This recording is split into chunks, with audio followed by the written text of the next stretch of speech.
สบายดีสวัสดีพ่อแม่พี่น้อง FC ม้วนสุขุสุขคนยินดีต้อนรับเข้าสู่2ผู้หน้าผู้ใจวันนี้ผู้หน้าผู้ใจก็อยู่หาดเนาะอยู่ที่งานอันบ้านเกิดอาจารย์แปงงานกำลังสิเริ่มมื้อนี้เนาะสิมีหมอลำผู้หน้ากำลังจัดของให้กินของอยากกะคายทั้งหน้าหาเดียวเนาะก็สิถ่ายให้เบิ่งเด้อ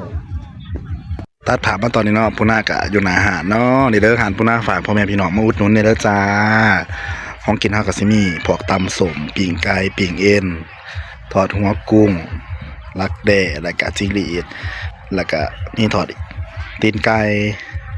ผัดหมี่เนาะขายสปาเกตตี้เครื่องดื่มเขาก็จะมีพวกน้ำหวานเบียร์เหล้าขนมของแก้มนี่แหละมาอุดหนุนได้เลยจ้าจานหาแล้วแหละเลยทุกคนนี่ขึ้นบรรยากาศเข้ามาขายได้หลายปีนี่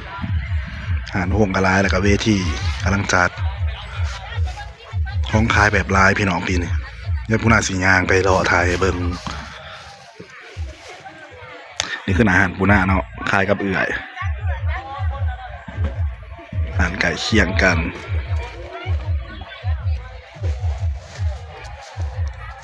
ปิ้งไก่แสบตำสมแสบแล้วจ้าทอดหัวกุ้งทิ้งดีดลักเล่ผัดหมี่ตีนไก่เบียร์แล้ว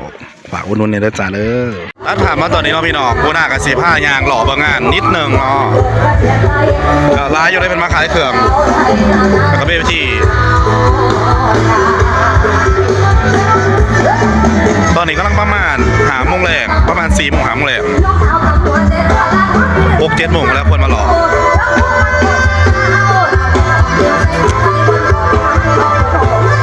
แล้วก็มีคนหัวจักเนาะอยู่บ้านหอยเพกบ้านผู้หน้าแล้วก็มาขายเครื่องเหมือนกันสบายดีสาวกันนะจะไม่ยังอย่างห่านจะบ้านนี่สาวห่านใหญ่เนาะอันนั้นป้าเป้าวะนี่กูมาตั้งคำเถอะมาตะบ้านไหนมาทำงานบ้านไหนขอบ้างงานก่อนข้าวยังไงไปซื้อซอยกันเด้อปีเงินตอนนี้ก็ย่างมาเบิ่งหาเดืออีกคันนึงเนาะจากบ้านเดียวกันนี่แหละแล้วก็มาขายกันเดี๋ยวสบายดีสาวขายดีอยู่บ่ไปแรกเตรียมนะเฮาเตรียมเมื่อยนี่ก็หาเดือยเนาะบนอยู่บ้านเดียวก็ปูหน้าคือกัน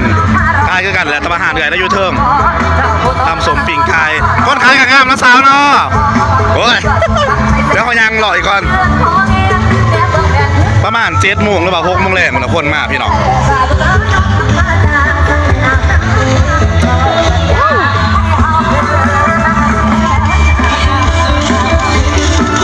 แล้วก็มีหมูปูหน้าก็มาขายน้องพี่น้องคนมาขายเครื่องก็ไปคูปีเลยเดี๋ยวไปตามแล้วก็มาขายดีบ่เดี๋ยวจะคล้องหาเห็นยังเนี่ยเนาะสบายดีสาว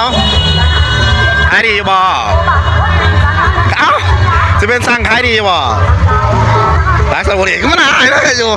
มีห่านหมูปูหน้าเนาะพี่น้องนี่คือพี่บรรยากาศของงานเพิ่นเนาะห่านปูหน้าอยู่ในอยู่หน้าทางหมอลำฝากพ่อแม่พี่น้องไปอุดหนุนได้แล้วจ้าแม่นบ่หลังจากเข้าไปรอถ่ายคลิปแล้วเมื่อกี้เนาะพี่น้องเพราะว่าบริการก็จะเอาไว้สำนีก่อนเนาะฝากพ่อแม่ติดตามได้เลยเป็นกำลังใจผู้หน้าเนี่